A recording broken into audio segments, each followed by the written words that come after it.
श्री स्वामी समर्थ सर्व भक्तांना, श्री स्वामी समर्थ सर्व स्वामी सेवकांना, श्री स्वामी समर्थ आईच्या कृपेने श्रावण महिन्यामधला गुरुवार, श्रावण महिन्यामधला हा गुरुवारला खूप महत्त्व असतं आणि भजन पूजन हे सगळं करण्यासाठी मी माझ्या घरामध्ये ही पूजा मांडलेली आहे आणि भजन प्रवचन श्री स्वामी समर्थ आईचं, मन्मथ स्वामीचं हे सगळं काही भजन आपल्याकडे होतं. पांडुरंगाचं सगळे भजन प्रवचन आपल्या घरामध्ये नामस्मरण करण्याची इच्छा झाल्यामुळं मी अनेक वर्षापासून, हे 5-7 वर्षापासून मी हे असंच श्रावण महिना पूर्ण भजन करत असते. माझ्या घरामध्ये महादेवाचं मंदिर आहे, माझ्या घरामध्ये विहीर आहे आणि स्वामी समर्थ आईची सुद्धा सेवा आपल्या घरामध्ये आहे. आणि हे सेवा करत असताना, नामस्मरण करत असताना आपल्या जीवाला खूप आनंद असं वाटत असतं आणि वाटायलाच पाहिजे. नामस्मरण करावं. नामस्मरण केल्यानं काय होतं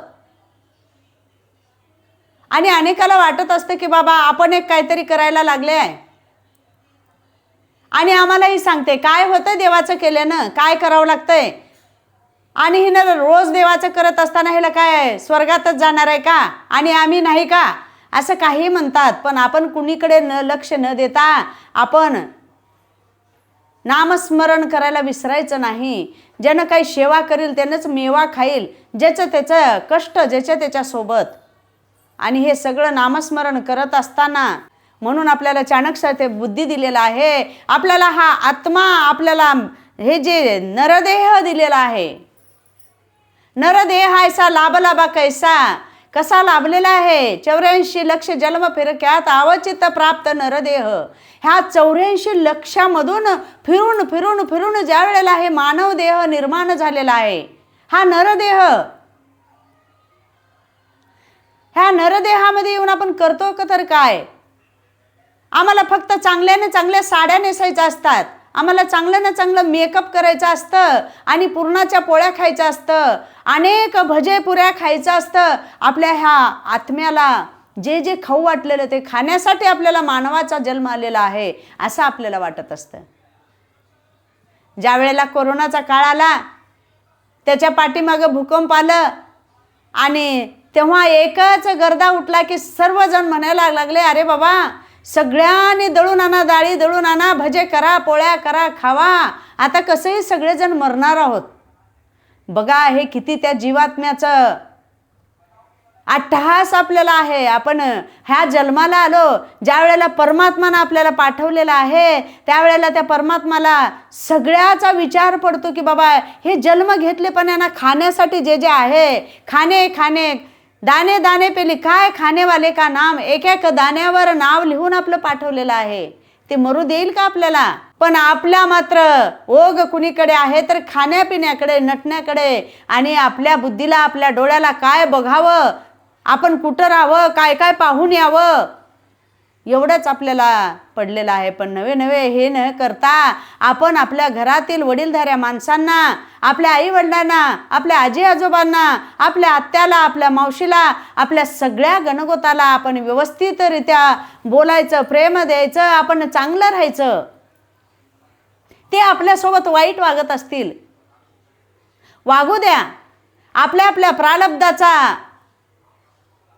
आपल्या आपल्या प्रारब्धाला जे जे भोगायचं आहे ते भोगायचंच आहे. पण आपण दोष न देता आपण समोर चालायचं. बघा काय प्रेम होतं अगोदरच्या काळामध्ये.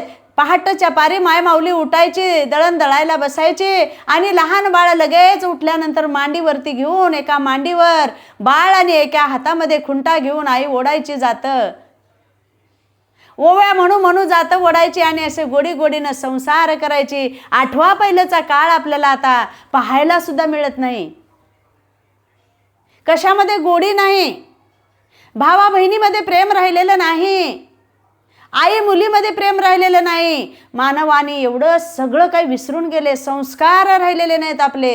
हे कशामुळे झालेलं आहे असं म्हणल्यानंतर काय म्हणतात, अहो हे कलीचं वारच असं आहे, खाणंच असलं आहे, खाण्यामध्ये चव नाही, एकाएकामध्ये प्रेम नाही. का प्रेम नाही? चव नसेल. आपल्या मनामध्ये प्रेम ठेवायला पाहिजे. भावा बहिणीमध्ये प्रेम का नाही? काय प्रेम होतं, काय प्रेम होतं ते भावा बहिणीचं. आणि ज्या वेळेला माणूस संघर्षामधून समोर जात असतं का नाही, त्यावेळेला भरपूर काही आठवत असतं आणि आपोआप ते शब्द तोंडाला येत असतात. आपोआप शब्द तोंडाला येऊन देवाचं नामस्मरण करतात आणि त्यावेळेला एकदम सिद्धी प्राप्त झाल्यासारखं त्यांच्या हातून काही काही गोष्टी घडत असतात. साधू संतांनी आपल्याला सांगितलं, कीर्तनकारांनी आपल्याला सांगितलं, ग्रंथ पुराणाने आपल्याला सांगितलं, तरीसुद्धा हे मानव ऐकायला तयार नाही. कितीही सांगा, किती ग्रंथ ऐकतात, कथा कीर्तन ऐकायला जातात, महाशिवपुराण ऐकायला जातात, पण आहे तेच आहे. अरे काय तुम्हाला सांगते देव तरी, काय करा म्हणते साधू संत तुम्हाला?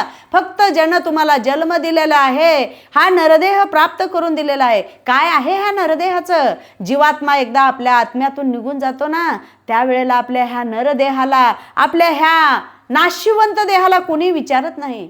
अरे बाबा, एखादी दिवस रडतात, एक रात्र एक दिवस ठेवून घेतात, दिवस मावळाला सुधरा म्हणतात, आपलं कुणी नाही. हा ज्या वेळेला बाबामधून निघून जातो जीवात्मा, त्यावेळेला आपला हा नाशिवंत देह कुर्म कीटकाचा बाधा. अरे वास उठतो ह्या देहाचा. काय आहे आपल्या देहापाशी? काहीच नाही, पण आपल्या ह्या देहामध्ये मीपणा दडलेला आहे. काय गरज आहे या मीपणाची? काढून टाका, ह्याला फेकून टाका. नाही जमत, नाही जमत. एखादी दागिना ज्याप्रमाणे बसतो ना आपल्या काळजात, आपल्याला आवडीनं आपल्या तिजोरीत बसतो आपल्या अंगावरून, त्या पद्धतीने हे मीपणा सुद्धा आपल्याकडे बसलेला आहे. आणि हे कलीचं वारं. कशाला कली? ज्या वेळेला कली या युगामध्ये कली येत असताना देवाने वचन दिले की हे बघ कली, मी तुला वचन देतोय, हे बघ कली, मी तुला सांगतोय, ज्या ठिकाणी भजन कीर्तन होतंय, ज्या ठिकाणी प्रवचन होतंय, नामस्मरण होतंय, आणि ज्या ठिकाणी माझं गुरुचरित्र, परमरेश ग्रंथ, ज्ञानेश्वरी, शिवपाठ, हरिपाठ, गीता, भागवत जिथं जिथं असतील त्या ठिकाणी अजिबात जायचं नाही. जिथं जिथं वाईट वासना चालते त्या ठिकाणीच तुझा प्रवेश आहे, असं वरदान देऊन पाठवलेलं, असं शपथा देऊन पाठवलेलं आहे भगवान परमेश्वरानं. ब्रह्मा विष्णू महेशाने ज्या वेळेला कली पाठवत होते कलीला, त्यावेळेला ज्या वेळेला कली आपल्याकडे येत होती, त्यावेळेला लिंग हातामध्ये धरून आपली जीभ बाहेर काढून हे योग धारण केली. आणि आपण आता सरळ म्हणतो की ह्या कलियुगाचं वारं आहे. अरे ज्याला वारं घ्यायचं आहे त्यांनी घ्या. तुम्ही एशीमध्ये बसता, तुम्ही फॅनचं वारं घेता, तुम्हाला काय कलीचं वारं लागतं? पण तुम्ही कितीही जर आरशीशीमध्ये बसून पाप केलं तर सुद्धा ब्रह्मांड नायक परमेश्वर परमात्मा श्री स्वामी समर्थाईला, दत्त प्रभूला सगळं काही दिसत असतं. हे लक्षात ठेवा. काय तर ब्रह्मा विष्णू महेश हे तिन्ही देव एकत्र होऊन एकच जण सगळीकडे पाहत आहे, हे लक्षात घ्या. म्हणून चांगलं वागा, आपल्या लेकरांना चांगले संस्कार द्या, थोरा मोठ्याच्या पाया पडायला शिकवा. संध्याकाळ झाली की दिवा लावल्यावर सुनला सासू सासऱ्याच्या पाया पडायला शिकवा. डोक्यावरून पदर घ्यायला शिकवा. डोक्यावर कपाळाला कुंकू लावायला शिकवा. लहान बाळाला काजळ लावायला शिकवा. वाळे घालायला शिकवा. मनगटा बांधायला शिकवा. अनेक उदाहरणं, किती उदाहरणं तुम्हाला देऊ मी. अगोदरच्या काळी काय होतं? काहीच नव्हतं. म्हणून त्या पद्धतीनं वागा आणि मानव जन्म व्यवस्थितरित्या जगा, एवढंच मला सांगायचं आहे. सर्वजण सांगून गेले, निजू नका, जागा जागा, आपल्या स्वधर्माने वागा, मग ते कली आपल्याकडे येत नाही. पाहून यायच्या शिवभक्ताला यमही थरथरला. अरे शिवभक्ताला जर 3 पट्टे वडून जर आपण थांबलो तर यम थरथर कापत पुढे जात असतो. तुका राम ये मग थरथरा कापला तुकारामला पाहून सुद्धा, नाव घेतल्यावर सुद्धा. म्हणून तुम्ही कशालाच भिवू नका. ज्या वेळेला परमात्मा पांडुरंगाचं, ज्या वेळेला महादेव शिवशंकराचं, संत शिरोमणी मन्मथस्वामीचं ज्या वेळेला नाव घेता त्यावेळेला कशालाच भ्यायचं नाही. संघर्ष करत राहावा, तर त्रास मात्र होत असतो. आणि त्रास होत असताना आपण भ्यायचं नसतंय, डगडगायचं नसतंय. राहिला प्रश्न बहीण भावाच्या प्रेमाचा, काय ते प्रेम होतं? अरे एखादी थोबाडीत मारावं, बहिणीच्या थोबाडीत एखादी मारावं आणि घळाघळा रडत भावाकडे यावं आणि दादा मला मारलं रे दादा म्हणून सांगावं आणि आपल्या भावानं छातीला लावून घ्यावं. हे असलं प्रेम होतं बहीण आणि भावाचं. ज्या वेळेला मांडे खावेसे वाटलं, पंचमीचा सण आला आणि बहिणीला वाटलं भावाला मांडे करून खाऊ घालावं.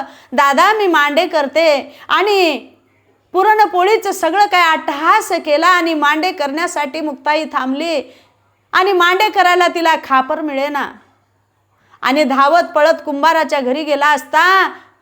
अरे भगवाना, लहान लहान लेकरं, आई वडील नसलेले लेकरं ज्या वेळेला मांडे खायची इच्छा झाली त्यावेळेला भगवाना त्या काकांनी सांगितलं, खबरदार जर हिला मांडे भाजण्यासाठी खापर देशील तर तुला ह्या गावातून हाकलून टाकेन असं कुंभाराला म्हणला असता.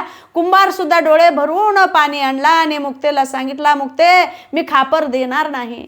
अरे काय भोगलं ह्या लेकराबाईनं, काय पाप केलं होतं ह्या लेकरानं. जन्म घेण्याच्या आधीपासून जन्माला आल्यापासून यांनी जे भोगलं, आज आपण त्याच ठिकाणी जाऊन पाया पडतो. आज त्यांच्या पालख्या काढतो, आज मिरवणुकी काढतो, टाहो फोडतो त्यांच्या नावाचा. पण ज्या वेळेला त्रास दिलो त्यावेळेला मात्र आपल्याला काहीच वाटलेलं नाही. तेच ते मानव, आपण मानवच आहोत. आणि कुंभाराने मडकं दिलं नाही खापर म्हणून रडत रडत मुक्ता दादाकडे गेली. दादा, अरे दादा मला मांडे करायची इच्छा झाली रे दादा आणि कुंभाराने मला खापर दिलेलं नाही. माझ्या बहिणीच्या, आपल्या बहिणीच्या थोबाडीत एखादी मारलं म्हणून त्याने राग धरलं नाही आणि भांडायला गेलं नाही. अगं वेडे, तुझा एवढा मोठा भाऊ असताना तू कशाला रडतेस? तू तयारी कर बरं, तुला खापरच मिळत नाही ना, मी खापर आणून देतो, मी खापराची तयारी करतो, तू मांड्याची तयारी कर असं सांगून ज्ञानदादा समाधी लावल्यासारखं देवाकडे पाहत राहिले.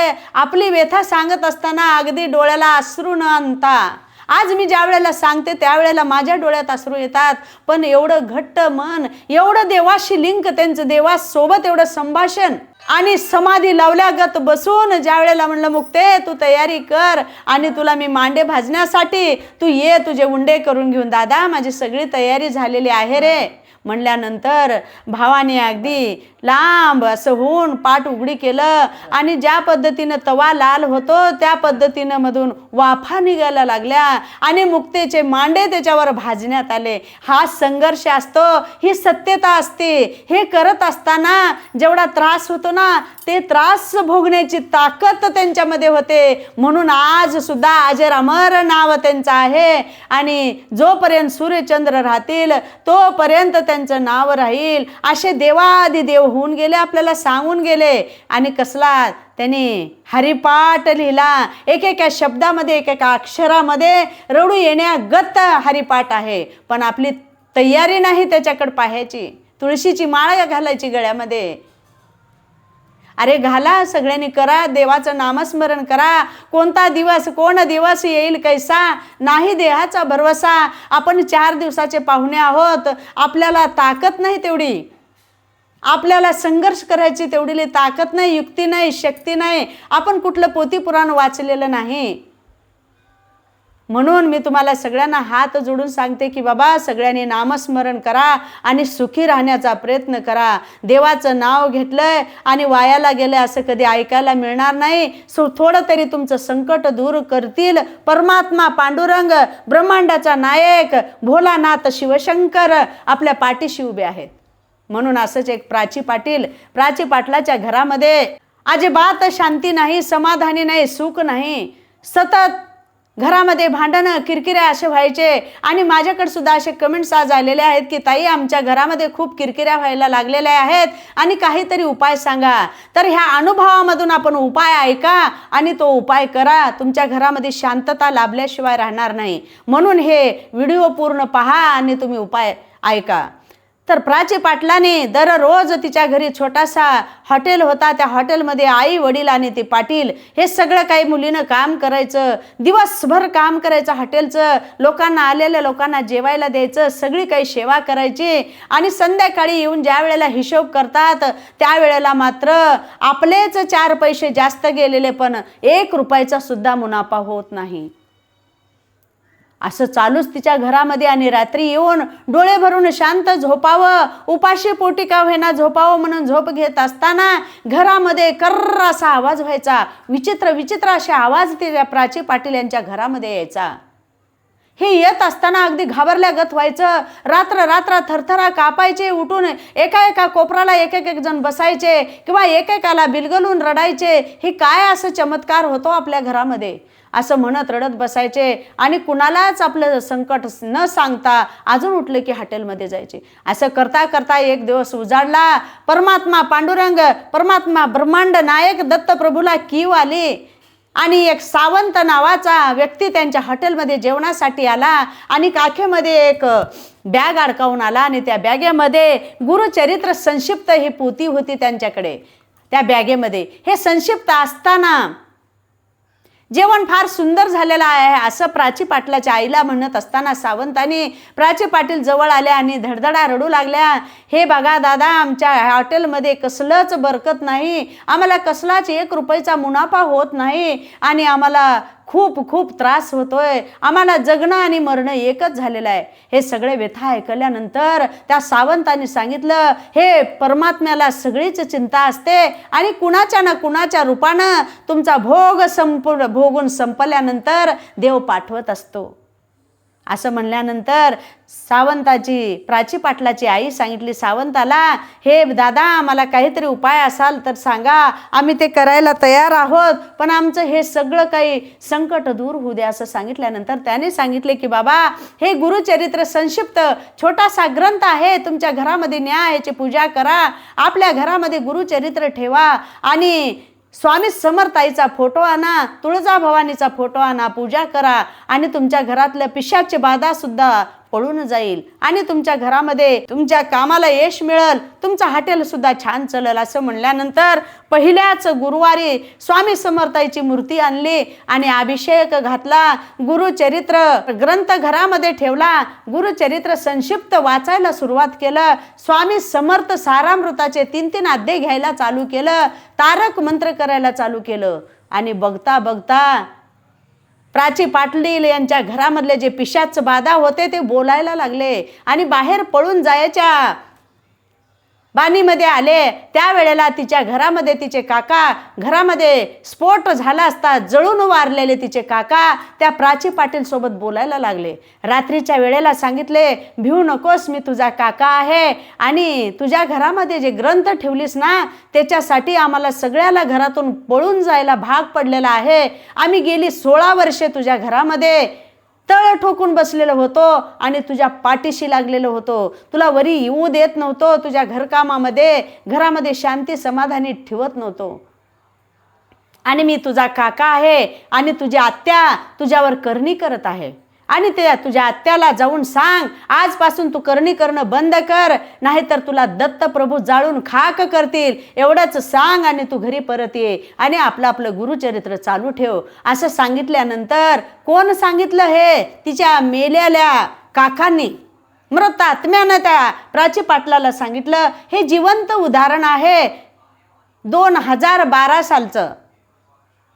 असं सांगितल्यानंतर प्राची पाटील आपल्या आत्याच्या घरी गेली आणि सांगितलं, हे असलं करणी बिरणी बंद करून टाक आणि नाही तर बघ दत्त प्रभू तुला जळून खाक करतील. असं म्हणल्यानंतर तिने फक्त तोंडवरी न करता स्वारी म्हटलं आणि सगळं काही बंद करून टाकलं आणि प्राची पाटलाचं हॉटेल सुद्धा छानपैकी चालायला लागलं. आणि ते पिशाचं बाधा काका सांगितले की बेटा, आता सगळेच आम्ही तुझ्या घरातून पळून जात आहोत, कारण तर तुझ्या घरामध्ये जे दत्तप्रभूची प्रतिमा, स्वामी समर्थाईची फोटो आणि तुमच्या घरात गुरुचरित्र आहे, म्हणून आमचा आता प्रवास बाहेर जात आहे आणि सुखानं राहा आणि पोती वाचत राहा. असं सांगून ते पिशाचे बाधा बाहेर पळून गेले आणि त्या प्राची पाटलाच्या घरामध्ये सुख समाधानी शांतता मिळाली. तिचं हॉटेल मस्त चालायला लागलं. त्या प्राची पाटलाचं लग्न झालं, घरी जाऊन सुखी राहायला लागली आणि म्हातारी आई आजी सुद्धा ते हॉटेल चालवत आहेत. आणि हा जिवंत उदाहरण आहे आणि प्राची पाटील हे आणि 2021-22 मधलं हे प्रकरण आहे आणि त्यांनी सांगितलेला अनुभव या गुरुचरित्र संक्षिप्तमध्ये लिहिलेला आहे आणि ते पाहून वाचून मी तुम्हाला सांगितलेलं आहे. म्हणून हे सगळं गुरुचरित्र संक्षिप्त वाचण्याचा प्रयत्न करा. तुमच्या घरात जरी किरकिऱ्या होत असतील, भांडण होत असतील, तर गुरुचरित्र संक्षिप्त वाचा. तुमच्याकडे नसेल तर मला फोन करून सांगा, मी PDF करून पाठवून देते. त्याच्यातून काढून घ्या आणि वाचा. श्री स्वामी समर्थ, श्री स्वामी समर्थ, श्री स्वामी समर्थ.